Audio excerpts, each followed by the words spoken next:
Doug, thanks for agreeing to meet me here on such short notice. My pleasure, Bob.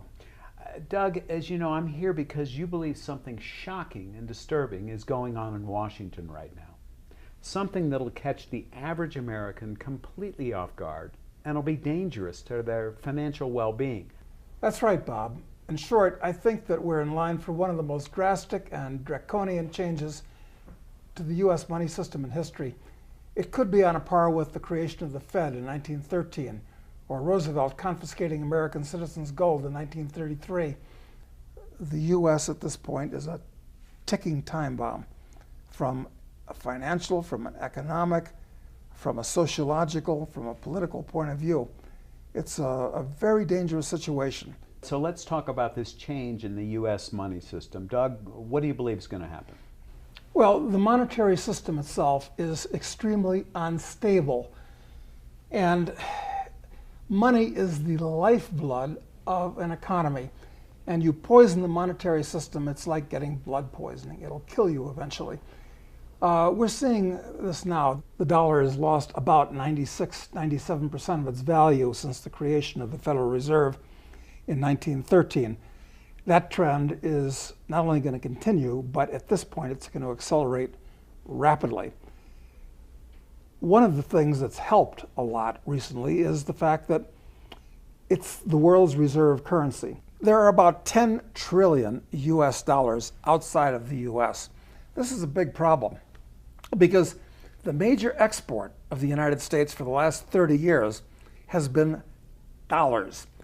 The nice Japanese send us Sonys and Toyotas, and the nice Germans send us Mercedes, and we basically just print up dollars and send it to them.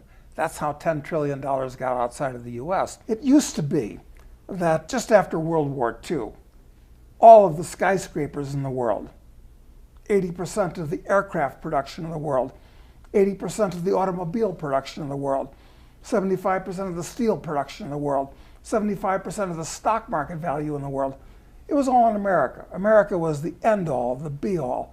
It was the king of the hill.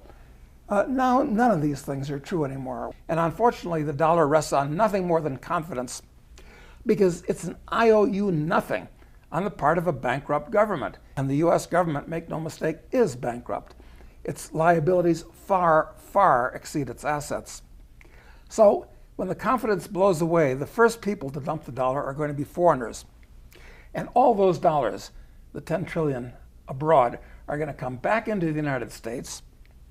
I mean, inflation could explode in this country. It's a very, very unstable situation from many points of view. So, Doug, a number of countries are already abandoning the good. dollar.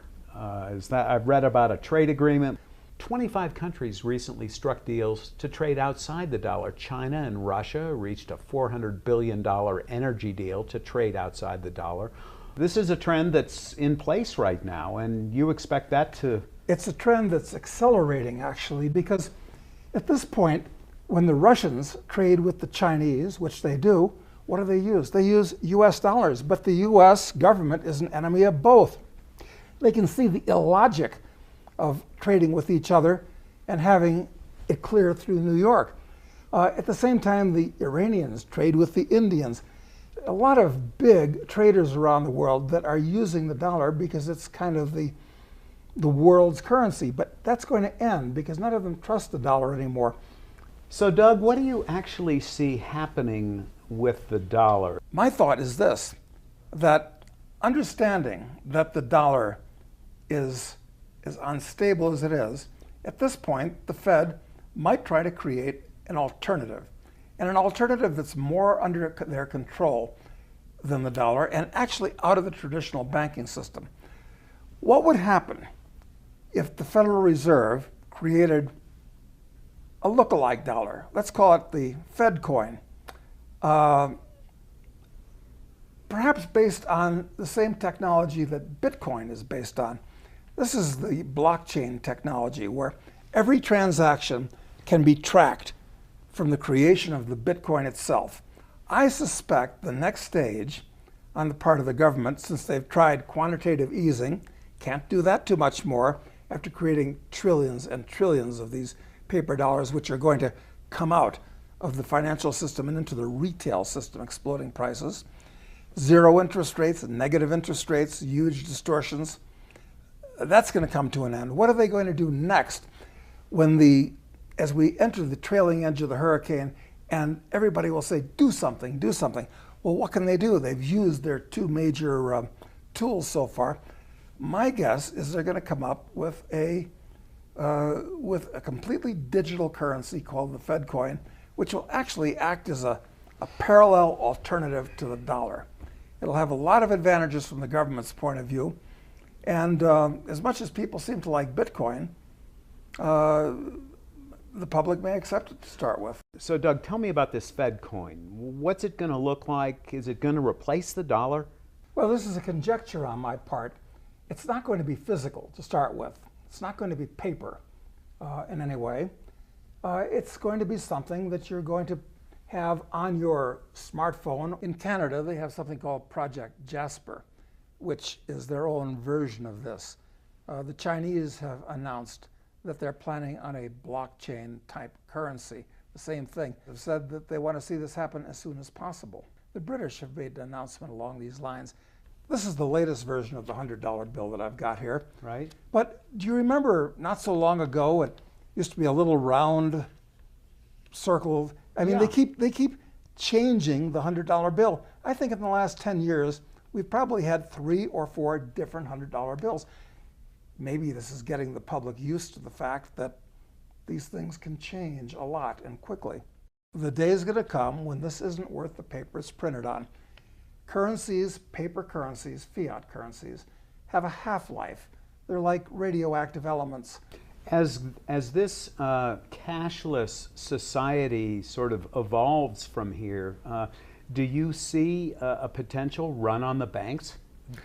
Sure. I mean, people have to be afraid of not being able to have cash. I mean, for some of the reasons you've mentioned. Exactly. And especially as the $100 bill is taken out of circulation, which is the next thing that's going to happen, try this. Go down to your local neighborhood bank and ask the teller to give you $5,000 in cash. First of all, she's going to fill out a suspicious activities report on you, but I doubt if she'll even have $5,000 of cash in the bank. Banks aren't dealing in cash. They're dealing in checks and debits and credits on computer. Doug, I've heard that the Fed has admitted if there were to be a run on the bank, they don't have enough cash to meet that.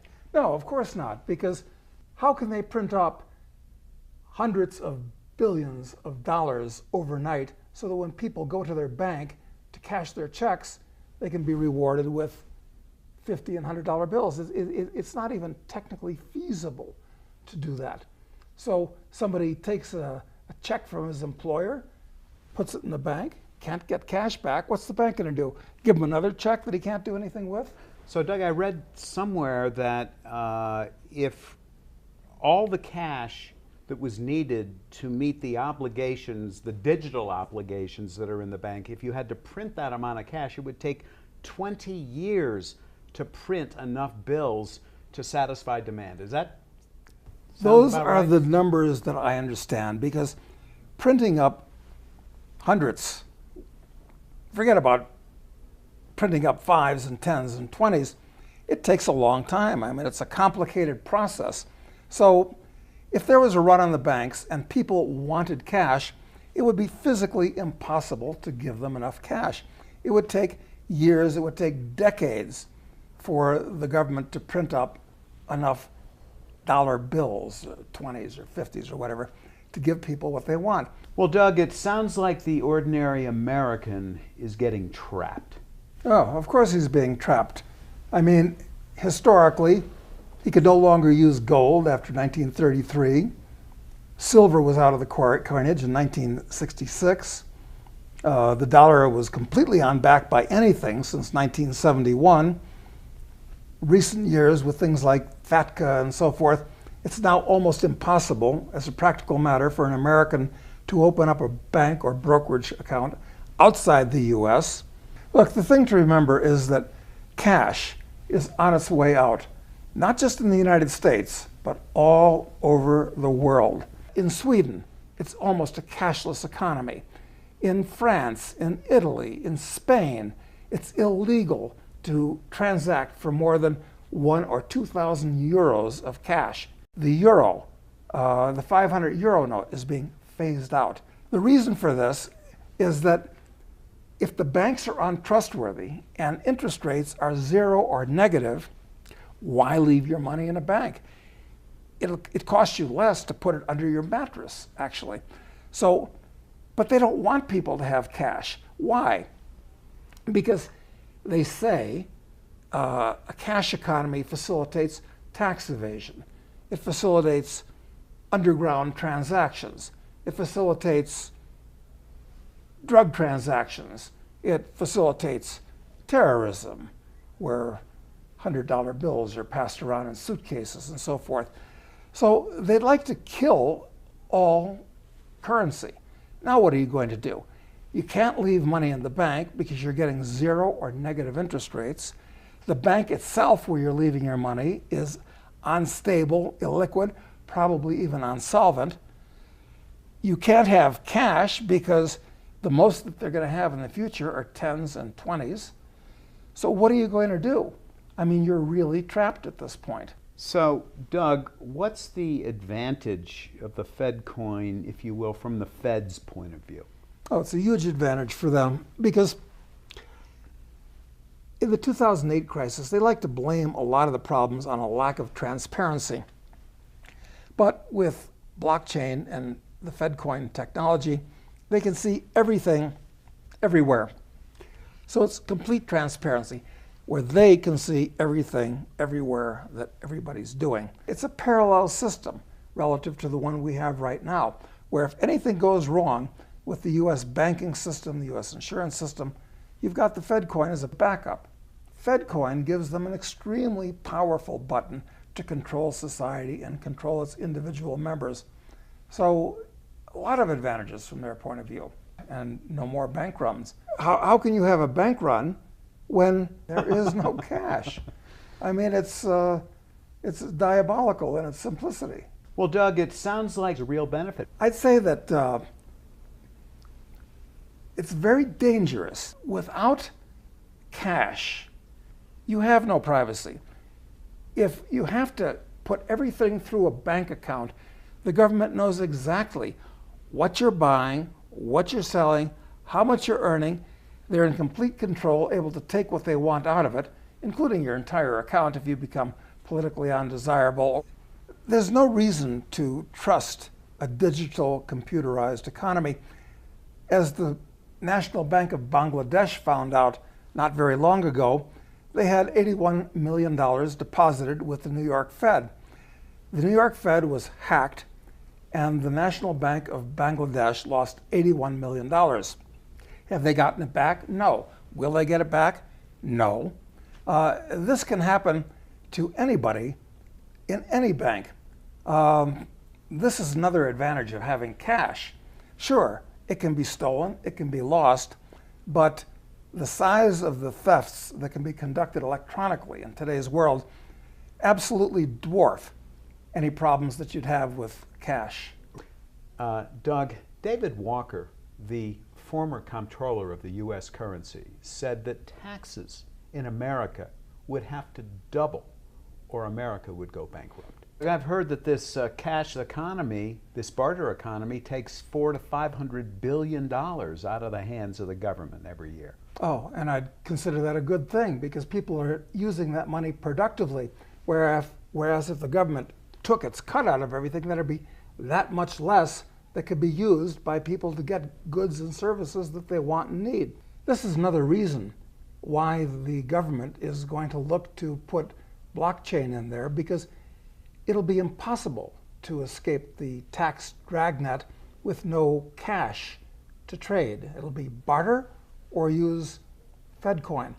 And actually, is that a good thing for the economy? No, it's a bad thing for the economy because people that are dealing in what's called the underground economy are actually providing useful goods and services that if the government extracts its 30 or 40% in taxes, which they'll be able to do now with FedCoin, is going to hurt the economy, not help it. It'll help the U.S. government, but that's different from the economy in America. Dr. Ron Paul, the former presidential candidate and 22-year congressman, is a friend of yours, Doug, and he said that the cashless society is the IRS's dream, total knowledge of and control over the finances of every single American. Agree? Well, I completely agree, and Ron Paul is one of the few decent people that have actually circulated in Washington in recent decades. He's completely right. This is an extremely dangerous development for the average American. So how is the Fed coin different than the digital money we already own in bank accounts? Well, right now, those dollars are a liability of the bank. The Fed coin's different because it's not a liability of a commercial bank. It's a direct liability of the Federal Reserve, number one. Number two, it's going to use blockchain technology, which makes it totally trackable, unlike dollars today. So those are two huge differences. It's going to be sold as a safety thing because blockchain is much harder to hack than conventional digital technology. So this is another reason why they're going to want to go in this direction. It's for your own safety. Well, that's a pretty scary thought. With a Fed coin, you're talking about no privacy at all. Zero. That's scary. Well, not only that, but as an innovation, it's much more convenient for them to create them, to debit them, and credit them. They're really going to be in control of everything at that point. At least now, your dollars are good outside the U.S. They're deposited in banks. You can get cash for them. If they take this to the next step during the next crisis, it's really complete control. So the privacy out the window with FedCoin. I read that they have a way of controlling how digital currencies, where they can be spent or what they can be spent on. Is that an element of control that the feds could possibly put into this new currency? Of course. The computer can do anything. When you take your FedCoin via your smartphone, or this is rather shocking, but the next step, instead of a smartphone, is everybody has a chip. And a lot of people like it. Hey, I've got a chip. I can't lose my wallet. I mean, it's all right here. I mean, your bank account, your medical records, all these things. People are chipping their dogs and their other pets today. Why not chip yourself and carry all your information and your digital money right with you? It's very convenient. It's very stupid from a personal freedom point of view. But at that point, it can be used under this scanner, can't be used under this one. It's all computerized. It's nothing. It's not a cosmic breakthrough at this point. Well, Doug, it's not as far-fetched, I guess, as some people might believe. I think they have something going on in Japan right now for tourists and fingerprinting, fingerprints and stuff. You're right, Bob. Like that. Actually, reality is outrunning science fiction at this point. As of next year, tourists to Japan, when they enter the country, have to be fingerprinted, and their financial data for their credit cards and so forth correlated, so that this is actually happening in Japan, so that if you're a tourist in the country, you'll also have to use your thumbprint or fingerprint when you use your credit card. So no, the next step clearly is something along these lines. So Doug, this blockchain technology you said is going to give the government incredible control. Can you give me an example of what you're talking about? It's like an anti-cash. If I've got a $100 bill in my wallet or a bunch of 10s and 20s, I can spend them on anything I want, with anybody I want, and nobody knows. With blockchain, I can only spend that money to somebody else who's got a receptive smartphone or chip, and they know exactly who's getting the money and what it's being spent for.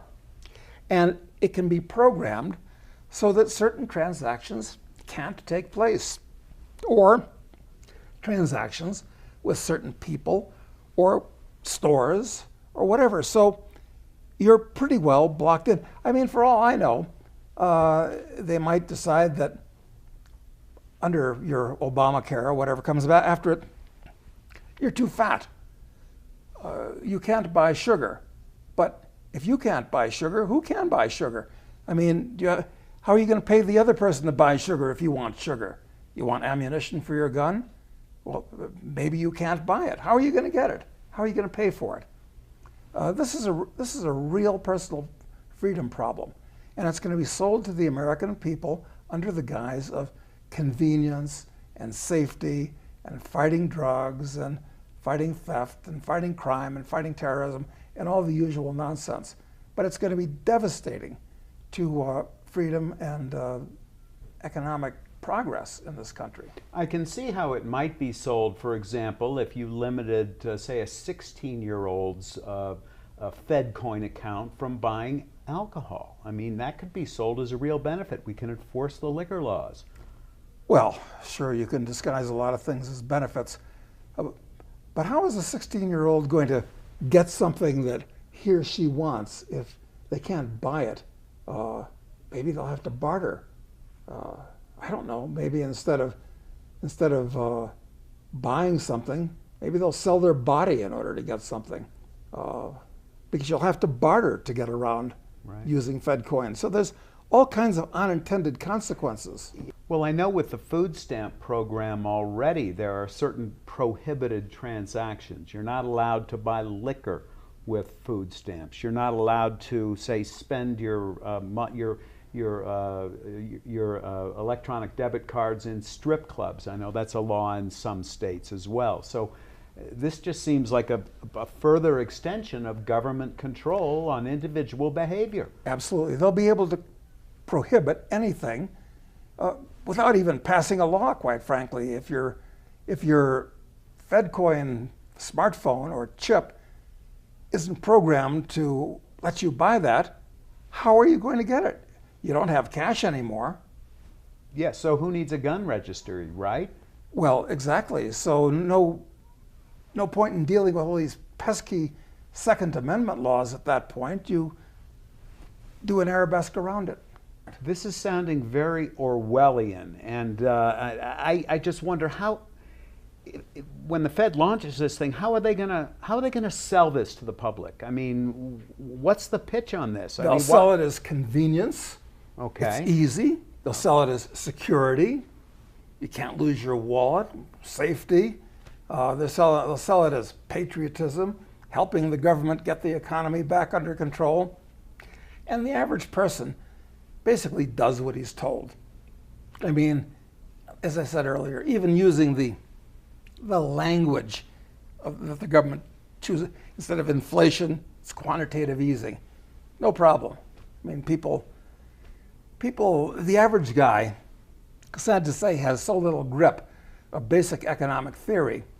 And I'm afraid that that's true all the way up to the people in the in the very top echelon of the Federal Reserve, that they can really get away with anything at this point. You know, back in 1968, a guy named McGovern ran for president of the U.S., and he came up with a cockeyed idea. And his idea was, we ought to deposit $1,000 in everybody's bank account to stimulate the economy. Well, it was a laughingstock thing back then. But now, a lot of well-known legitimate economists are saying we ought to have a guaranteed income for everybody in the country. And something like a new currency, a FedCoin, issued directly by the Fed, where you don't have to trust a bank which may be bankrupt, I think that's on the way, actually. Something that could supplement Social Security. Well, not everybody has a bank account with a commercial bank today, right? But everybody's got a Social Security number, and they could all have an account directly with the Federal Reserve, which people think, hey, that can't go bankrupt. They actually make our money. It'll be quite easy to reach out to everybody on their smartphone and give them a FedCoin account with the Federal Reserve and distribute the helicopter money in a fair way. So Doug, it sounds kind of like Social Security 2.0. Well, that's very much the case. It's following up a massive disaster. Social Security is a Ponzi scheme, and why not follow it up with an even bigger one? Social Security itself is bankrupt. I don't know where they're going to get the dollars to pay that off. So perhaps they can do an arabesque around the problem by issuing a Fed coin account to everybody to substitute and keep down the number of dollars by having an alternative parallel currency where these obligations can be made good directly with accounts with the Federal Reserve, the issuer of the currency, ruling out bankrupt insurance companies, bankrupt commercial banks, for that matter, a bankrupt Social Security system. So what are they going to do? At this point, they've shot all the arrows in their quiver. They've printed up huge amounts of money. They have reduced interest rates to zero. In fact, at this point, there's about $13 trillion of government bonds around the world that have negative interest rates, where forget about the inflation losing value, eating the value of your money. You have less money at the end of it. It's absolutely insane. It's bizarro world where things are turned upside down. It's like the last arrow in their quiver that I can see at this point. Doug, this is an interesting theory, but is there any evidence that the Fed is actually looking into this at this point? There actually is. There have been a number of statements by everybody from Janet Yellen on down that this blockchain technology, which is in back of Bitcoin, they consider it viable, they want to use it. And this is unusual in a way on the part of the government. Usually, when a new technology of any type comes out, whether it's the horse or the gunpowder or the printing press, the government doesn't like these things, these innovations, because they take power away from whoever controls it, the establishment. The status quo, right. Exactly, changes the status quo and gives power to the common man. All these things have liberated the common man. The computer revolution, the internet, is a perfect example of this. But in this case, the situation is so serious, I think the government wants to co-opt this technology, to get in front of this technology. And since it's already been legitimized, the idea of Bitcoin and blockchain technology, I think the next step is that you're going to find the Federal Reserve itself offering FedCoin, which is very convenient for them because with that, they can designate exactly how those Fed coins can be spent. They know exactly who gets them, what they're used for, and so forth. And if there's ever a serious problem with the dollar, for instance, with the trillions of dollars outside the U.S. flooding back into the U.S., it can act as an alternative currency, which, at least for a while, will have some semblance of confidence. Doug, we'll talk about how you can protect yourself in a moment. But first, I want to get a sense from you for when this is going to be happening. Surely we're talking multiple years, maybe even decades before this comes about. I think not, Bob. I think that since we're going into the trailing edge of this gigantic financial hurricane now, so we're not talking about decades or years, we're talking months, or for that matter, depending on when somebody views this, it could be a matter of weeks. I mean, there's a certain amount of urgency, not just importance, but urgency in doing this. You don't see this widely reported in the media, but it's happening all around us at this point.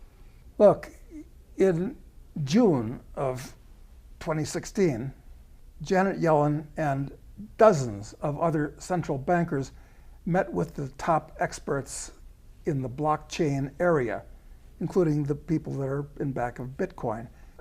It's happening now. The technology is there. But my question to you is, wouldn't it take a long time for an infrastructure to be put in place to allow the Fed coin to, to be distributed? Actually, the infrastructure is there right now. It's there right now? In other words, if the U.S. government needed currency to redeem people's demands for their money at a bank, They couldn't possibly print up enough currency quickly enough. That's out of the question. However, today almost everybody, except the very bottom of society, everybody has a smartphone. And the blockchain technology has been active and used now for a decade. Now, Doug, just so I understand what's going on here, so the Fed has run out of policy tools. They've printed trillions of dollars, interest rates are basically at zero, and soon they may have to go negative in an effort to stimulate the economy, but they won't be able to do so without banning cash. And then they're going to come up with a new currency, a Fed coin that traps people's savings. Essentially, this could be the ultimate confiscation and control tool. Do I have that right? Bob, you're absolutely right. The most important thing to remember is that the paper dollar, the $100 bill, the $50 bill, currency itself is on its way out. It's going to be replaced strictly with digital money, as is happening in other places in the world right now. This has got very serious consequences for you on all levels. So plan your life around that. Doug, I've tracked your career closely since you wrote your best-selling book, Crisis Investing, back in 1979. I know you're not one of those gurus who make huge predictions just to get in the spotlight. When you make a prediction, more often than not, history has proven you right. For example, in your book, you warned corporations would go belly up on a massive scale, but that the government would bail out those which are most inefficient. Sure enough, the S&L crisis ensued with over 1,000 bankruptcies, followed by the Bush bailout in 1989. Well, a good economist, among other things, anticipates not only the immediate and direct consequences of government actions, but the indirect and delayed consequences as well. Unfortunately, most of the economic pundits you read about are actually just political apologists. You've issued at least one major prediction in each of the last 4 decades. Let's take a quick look. 9 months before the fall of the Berlin Wall, you wrote, the Soviets are likely to see their country break up. November 1999, 4 months before the NASDAQ lost over 60%, you said, almost every one of the internet stocks is a burning match. You said we'd see, quote, a 95% plus meltdown among the survivors, with many disappearing totally. Lastly, in 2005, 2 years before the housing crash, you issued this public statement. You said, what's going on now in the residential real estate market is much like the tech bubble, but potentially much more serious than what went on in stocks a few years ago. The bubble is floating on a sea of debt. When it bursts, millions of houses will hit the market in distress sales. Now, Doug, I'm not going to list all the predictions you've ever made, but these showcase why financial author Robert Ringer has called you one of the great prophets of our time, and why Simon & Schuster has stated you've never been wrong on one of your major predictions. Phil Donahue even once devoted a full hour-long show to your work. Well, Bob, I don't have a crystal ball. I'm not a fortune teller, but I believe that in the real world, cause has effect and actions have consequences. So the key is to position yourself. Let's move on to what people can do to protect themselves. The research firm you founded, Casey Research, just put out this new book that outlines your 4-step plan to surviving a currency crisis. It's called Surviving FedCoin: How to Protect Yourself and Profit from the Coming Currency Change. You're making this book available for free to everyone at home. Let's go over the plan. Well, there's a 4-part program that I put together. First of all, you've got to look at where you are in the world today. What do you own? Where do you live? If you have 2 cars, 3 cars, a bunch of flat screen TVs, too much junk around, the first thing is liquidate. I think that you should take everything that you don't really actively need or want and get rid of it. Get fighting fit, get slim, turn it into cash. It'll liberate you psychologically, it'll liberate you financially. It's also true of stocks. that might be in your portfolio that your broker put there and you forgot why you owned them. And certainly bonds, which are in a bubble, worst thing you could own right now. So liquidate is the first thing. So Doug, I understand in the book there are 4 sectors in the stock market that you specifically think investors should be avoiding as we move forward. Yeah, you're absolutely right. There's some things that you should avoid like poison. On the other hand, you can take advantage of them as a speculator by going short these things. They crash, you win. Okay, that's step 1. Step 2? Step 1, you're going to want to create. What do you know? What people do you have contacts with? What knowledge can you sell to others? You've got to create. It's not enough just to have the assets that you have. You've got to look at the job that you're in. You've got to look at your entire life situation. And that's what I call the create stage. Then number 3, perhaps from our point of view now, the most important parts of that are the consolidate and speculate part of this. And by consolidate, I mean look at where you should be. Your financial assets, stocks, bonds, your IRA, your HR 10 plan, your bank accounts and so forth.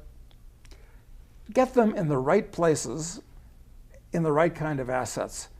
Take control of this, because most people just float along one day to the next, and then all of a sudden 2008 happens again, except this time different and worse, and they're in the wrong position. So after you've liquidated, you've got cash, you've got less liabilities, less obligations, now you're going to consolidate and get things together, get organized to get off on a new foot. So consolidation means taking that cash that you got in the liquidation stage, and I'd do 2 things with it. I'd keep a lot of it in cash, and I would buy gold and silver, coins in your own possession, physically, that you own.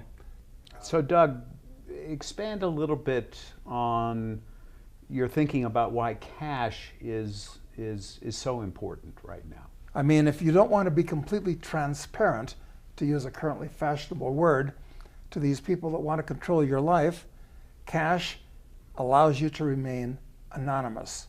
The ability to transact in cash gives you privacy.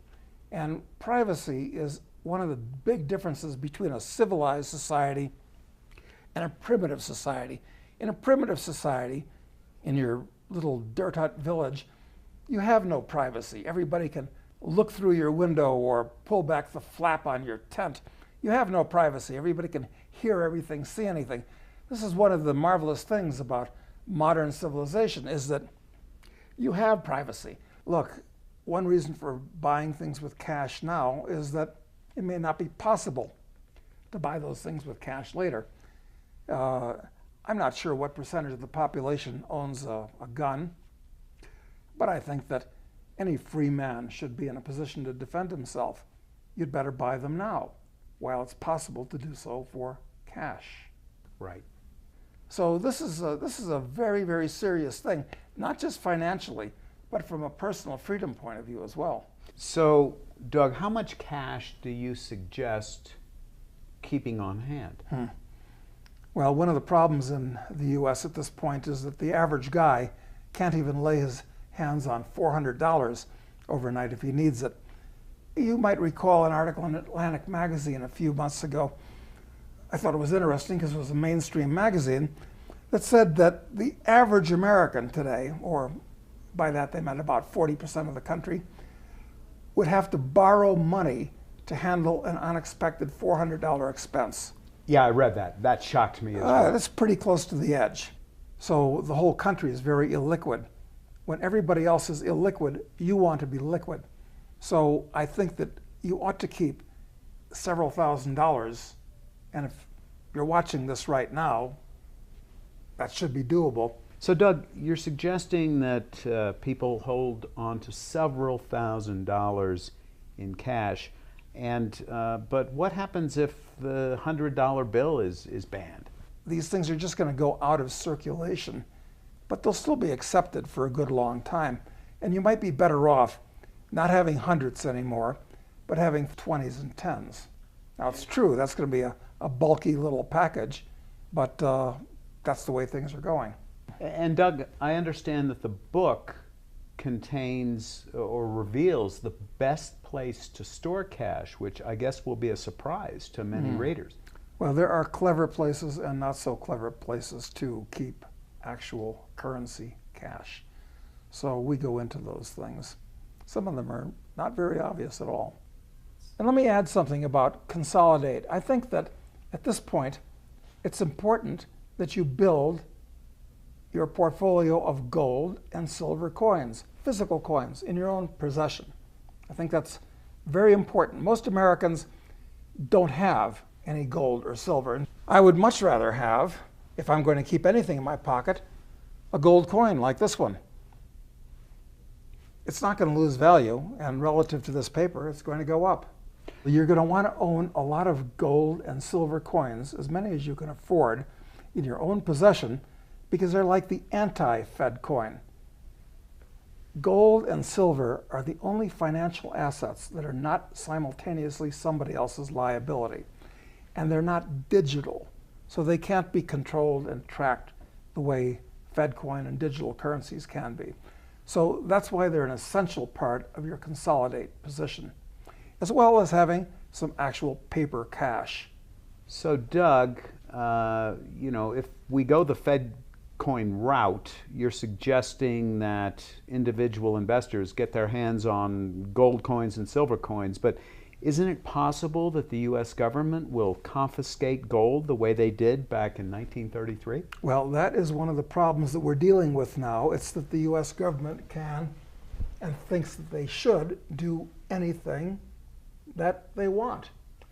So sure, that's possible. But that's all the more reason when you buy your gold to buy it with cash, so that there's no record that you own it. You reveal in the book one last place where you can buy untraceable gold. That's right, and you ought to do it now. Beat the last minute rush, do it while it's still possible. I'm not so worried about the government confiscating a few gold coins, or even a lot of gold coins from individual citizens, because Americans that own gold today generally own it through ETFs.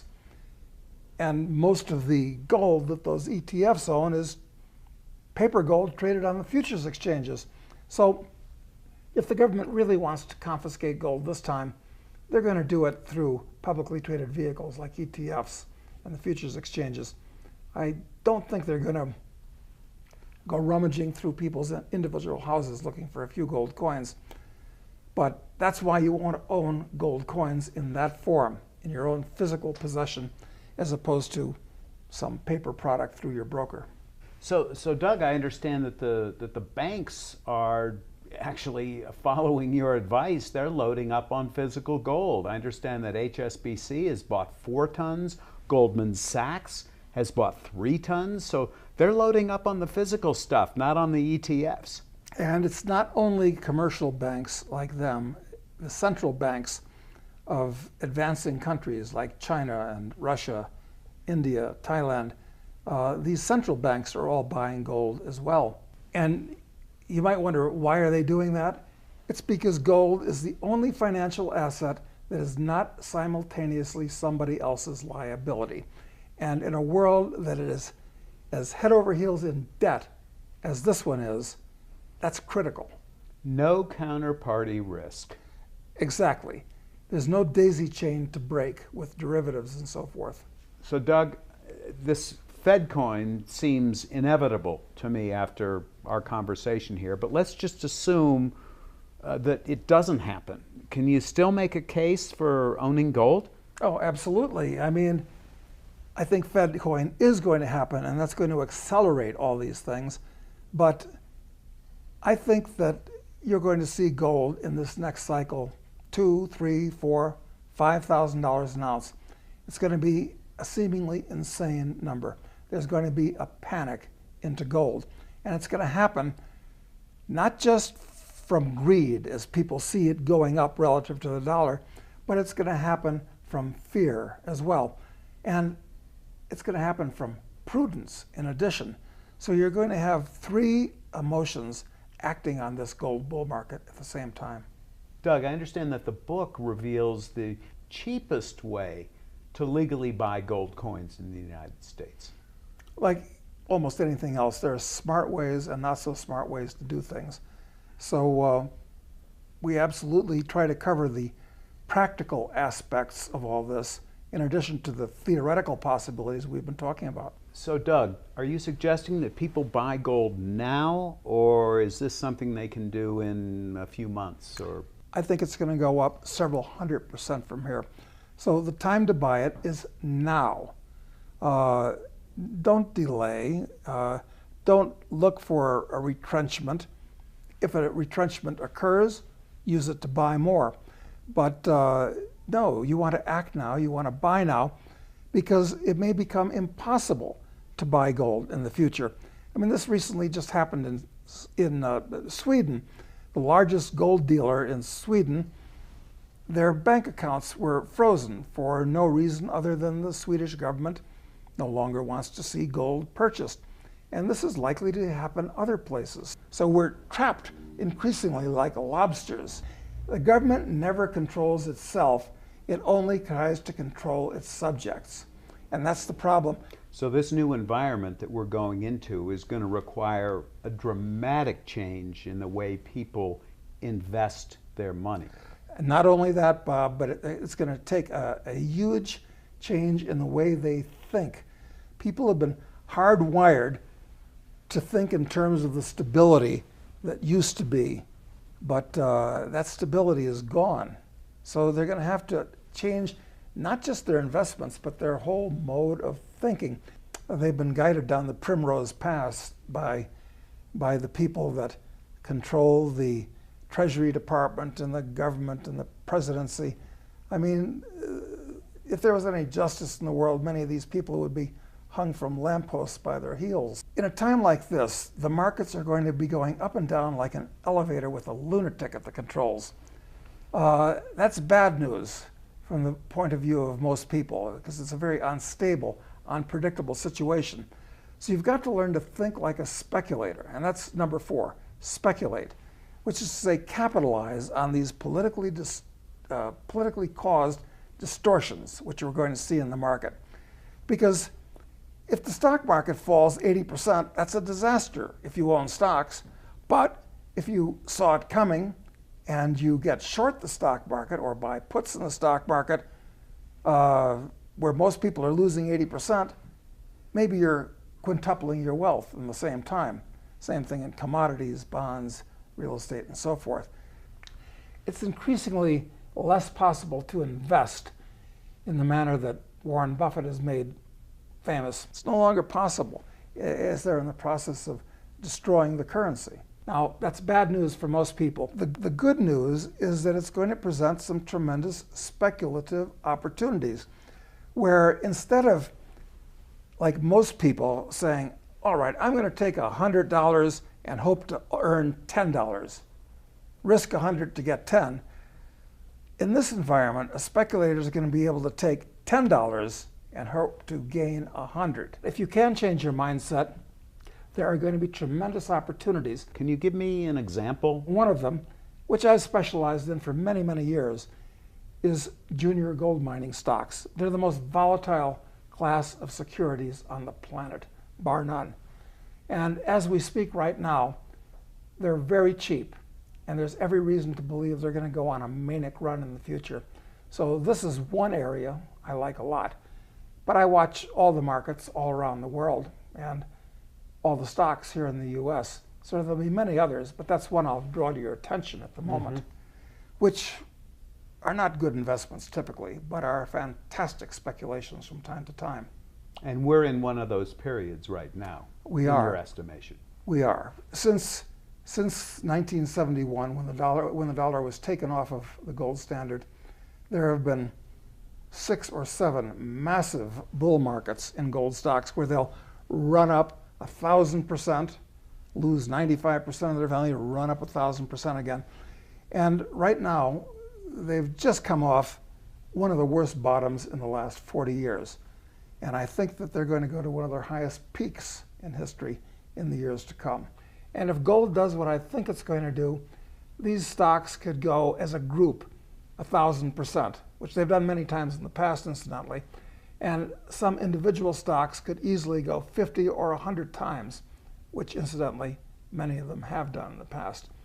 So I think that these last two things that I mentioned are very important: to consolidate with gold and silver and learn to speculate. And I think at this point, one of the surest speculations, nothing certain, is junior gold mining stocks, which are very cheap as we speak.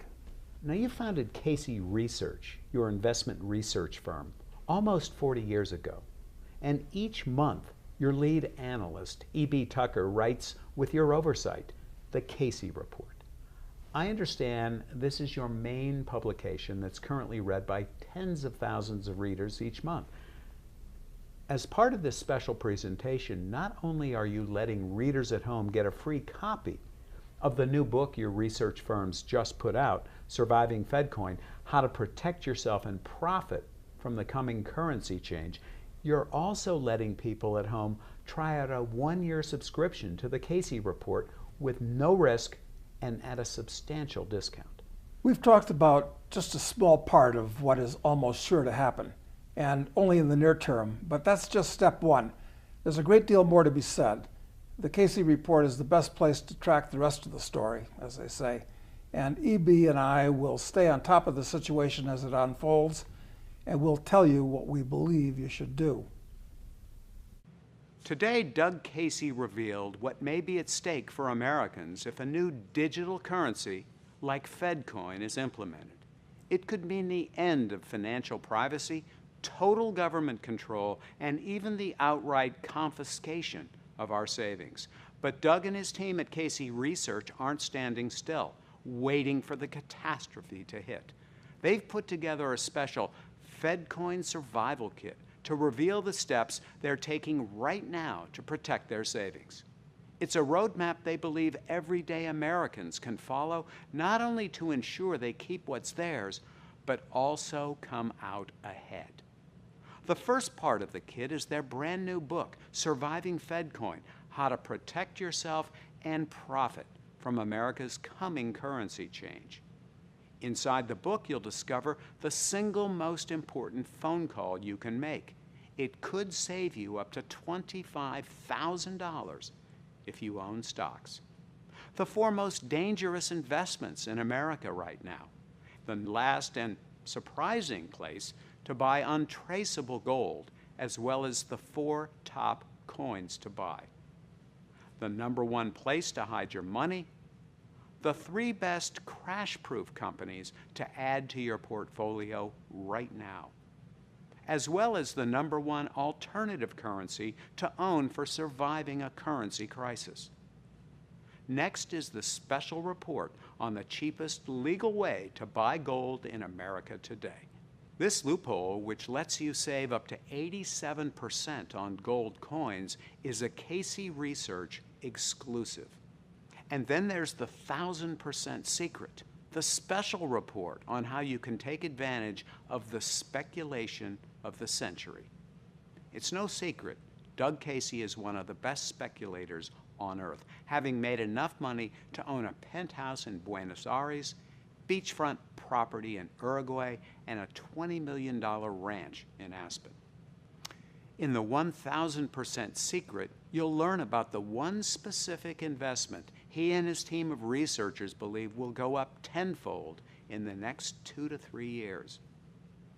Last is the special report on America's #1 tax loophole. This details a unique 100% legal way for most people to drastically reduce their tax bill without having to move outside America. At the bottom of this video, you'll find a special link. When you click this link, you'll find out how to claim the full FedCoin Survival Kit, including the new book on surviving FedCoin and the 3 special reports for free. There may be little time before this currency change takes place. And remember, Doug Casey has a history of being right on shocking predictions. He predicted 9/11, the dot-com collapse, and the housing crash. And as one journalist said, Casey anticipated the savings and loan collapse and the end of the gold boom. After listening to Casey, it seems clear to me the Federal Reserve has run out of options, and something like FedCoin will be upon us soon. I recommend you take the proper steps to secure and protect your family's finances today while there's still time. This has been Bob Irish. Until next time.